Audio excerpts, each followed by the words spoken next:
जो हिंदुस्तान जो हमारा एक गुलदस्ता कहलाया जाता, वहां पर आज अगर देखा जाए तो नफरतें एक आला उरूज पर है।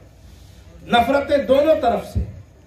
एक बड़ी बीजेपी है जो दिल्ली से आपके शोलापुर में लड़ रही है, और एक छोटी बीजेपी है जो हैदराबाद से यहां पे लड़ रही है। हैदराबाद से जो लोग आए हैं, इनका मकसद जीतना नहीं है।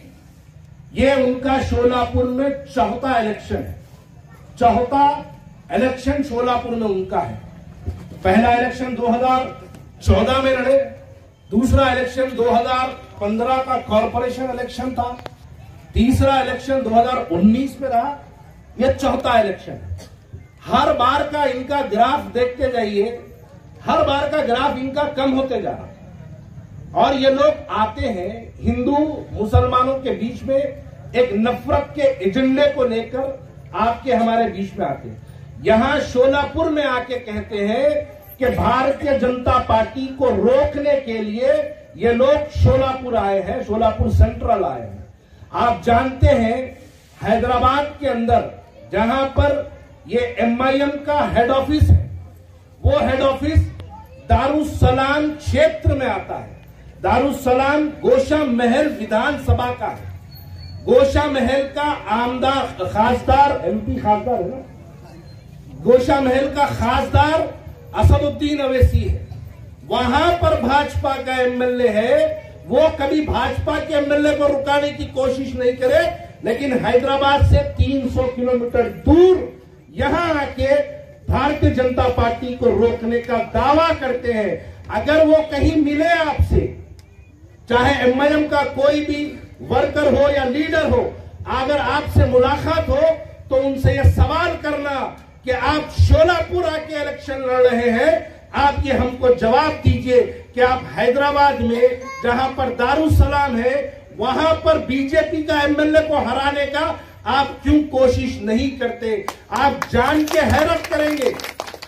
यहां पर आकर कहते हैं वहां पर भाजपा के खिलाफ वो एमएलए कैंडिडेट तक नहीं डालते, लेकिन चेतन भाऊ जैसा एक इतना प्यारा आदमी जो 30 साल से आपके पास कॉर्पोरेटर की हैसियत से काम करके आपकी खिदमत करके आया है, लेकिन उसको हराने के लिए ये एमआईएम के और बीजेपी के एजेंट्स इनको हराने की कोशिश कर रहे हैं। लेकिन शोलापुर वालों, मेरी इज्जतदार माओ, मेरे भाइयों, मेरे बहनों, तुमको इस बात की गवाही देना है कि इस मर्तबा जो इलेक्शन में आप वोट डालेंगे, आप एक एमएलए जिताने के लिए वोट नहीं डालेंगे, बल्कि आपका वोट इस बात का फैसला करेगा कि महाराष्ट्र की असेंबली के अंदर किस पार्टी का चीफ मिनिस्टर बैठे।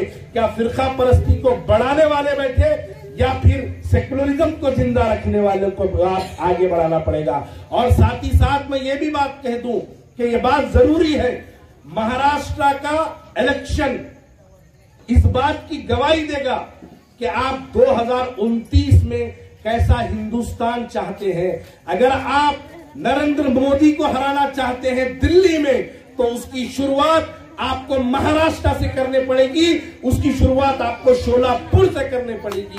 तभी जाके आपको ये बात समझना पड़ेगा।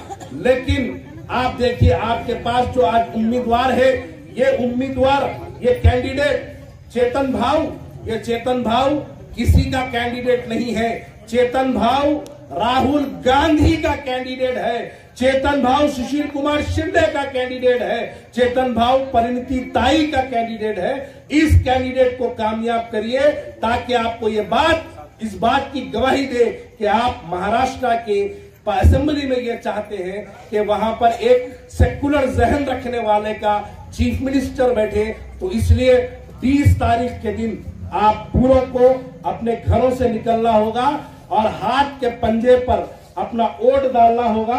2 नंबर के निशान पर चेतन भाऊ का निशान होगा, उस निशान पर आप अपना वोट डालिए और जवाब दीजिए कि तुम हिंदू और मुसलमानों में लड़ाते रहो, हम मुसलमान हिंदू भाई को जिता के भी जाएगा और हिंदू भाई मुसलमान के लिए साथ देगा। इस बात की गवाही के लिए आप लोग कांग्रेस पार्टी का साथ दीजिए, चेतन भाव का साथ दीजिए, शिशिर कुमार शिंदे साहेब का साथ दीजिए। शुक्रिया, बहुत बहुत थैंक यू।